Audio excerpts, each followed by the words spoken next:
Bonjour à tous, aujourd'hui on va parler d'un sujet qui peut toucher tout le monde et qui a déjà touché toute personne. La procrastination. Remettre à plus tard ce que je peux faire de suite. Et nous allons voir qu'il y a des raisons pour lesquelles nous procrastinons. Mais il y a aussi des stratégies pour ne plus procrastiner ou sortir de cette procrastination. Comme d'habitude, la première étape, ça va être de comprendre. Et pour comprendre, il faut savoir ce qui se cache derrière tout ça. Quelles sont les conséquences négatives de la procrastination? Parce qu'elle a peu de conséquences positives, voire pas du tout.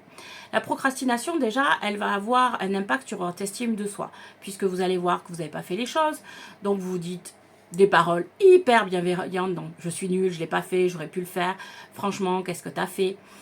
Il peut aussi amener une perte de motivation, puisqu'on accumule le retard, on sait qu'il va falloir le faire dans un temps imparti assez court. Est-ce qu'on va avoir le temps? Est-ce que je vais y arriver? Est-ce que tout ça? Voilà. Donc ça va entraîner un manque de motivation. Ça peut avoir aussi des conséquences négatives sur sa carrière, parce que ça peut nous amener à rendre un travail qui n'est pas si bon que ça, alors qu'on a les compétences de faire beaucoup mieux.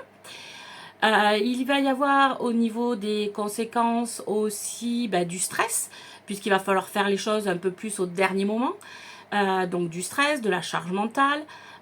C'est pas très positif la procrastination. Alors, comment sortir de la procrastination? La première chose, c'est comprendre. Il faut comprendre que derrière la procrastination, il y a souvent des peurs, des croyances limitantes et aussi des difficultés qu'on rencontre. Ça va être la peur de réussir. Oui, la peur de réussir. La peur d'échouer, ça c'est un peu plus clair. La peur de ne pas être à la hauteur. La peur du jugement. Mais ça peut être aussi des difficultés d'attention qui sont derrière. Du non-sens par rapport à ce qu'on vous demande. Et il va y avoir aussi des difficultés d'organisation. Par où je commence, qu'est-ce qui est prioritaire, quel est l'objectif, c'est flou, et on se fait toute une montagne de quelque chose qui potentiellement est simple. Alors, bien évidemment qu'il y a des stratégies pour sortir de ça.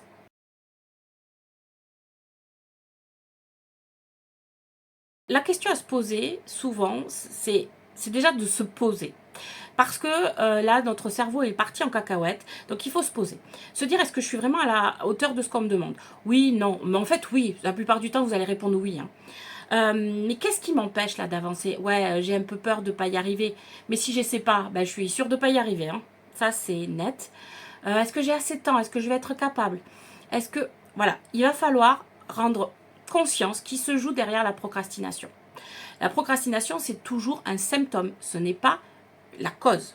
Alors, quelques stratégies pour sortir de la procrastination. Déjà, il va falloir mettre votre objectif en tâches. Il va falloir décomposer en tâches. Ces tâches, elles ne doivent pas être décomposables. C'est-à-dire, mon objectif, il y a 10 tâches à faire pour arriver à mon objectif. Chaque tâche ne doit pas être capable d'être décomposée. Il faut que ça soit, même si c'est des mini-tâches. Parce que du coup, vous allez en prendre une, puis l'autre, et ça va avancer en douceur. C'est la théorie des petits pas. Ensuite, vous avez la stratégie Pomodoro. Alors, la stratégie Pomodoro, c'est travailler 25 minutes et s'arrêter 5 minutes. Alors, ces temps, c'est la règle, mais vous pouvez aussi trouver votre propre rythme. Mais c'est un peu faire action-récompense. Ça permet de garder la motivation, ça permet de ne pas s'épuiser et de conserver de l'attention. L'autre possibilité, c'est de se fixer un objectif clair et flou. Plus votre objectif va être clair, plus vous allez être clair sur les démarches à faire, plus ça va être facile de commencer par la première étape, la deuxième étape. Si c'est assez flou pourquoi vous faites les choses, si ça n'a pas de sens, vous allez avoir du mal à enclencher pour savoir quelle est la première étape à réaliser. Donc des objectifs clairs et un découpage des choses à faire très développé et indécomposable.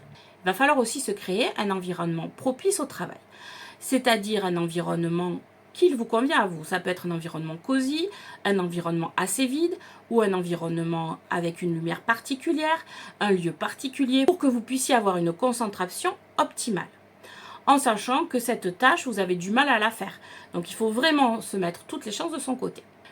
Une autre chose, alors j'aurais dû en parler avec le Pomodoro, mais une autre chose, c'est le timer. Par exemple, c'est ce que moi je fais, j'ai un timer et je me dis, bon, ben, cette tâche, j'évalue qu'elle me prend 1 heure.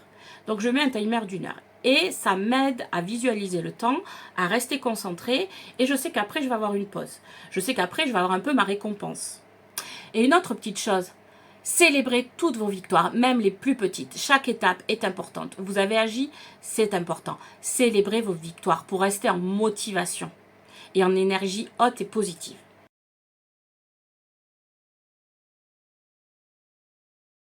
Alors, les apports du coaching dans la procrastination. Alors le coaching, là où il peut être hyper intéressant, ça va être dans l'estime de soi. La procrastination, comme je vous l'ai dit, est souvent liée à des peurs. Ces peurs, ça viennent d'un manque d'estime. Donc on va aller booster cette estime de soi, aller comprendre ce qui empêche d'avoir une bonne estime de soi et on va lever des verrous. Ensuite, ça va être aussi la gestion du temps, c'est-à-dire à se poser avec le coach pour pouvoir voir comment je peux gérer mon temps de la manière la plus adéquate pour moi. C'est pas comme les autres, on n'a pas tous la même façon de gérer son temps.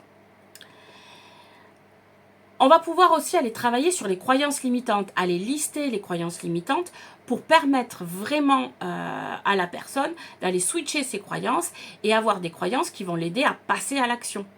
Donc voilà, la procrastination n'a plus de secret pour vous. Si vous avez d'autres stratégies que vous avez mis en place, eh ben, je vous attends en commentaire, ça peut aider tout le monde. Et puis si vous avez aimé cette vidéo, likez, partagez, commentez et abonnez-vous. Je vous souhaite une belle journée. Au revoir.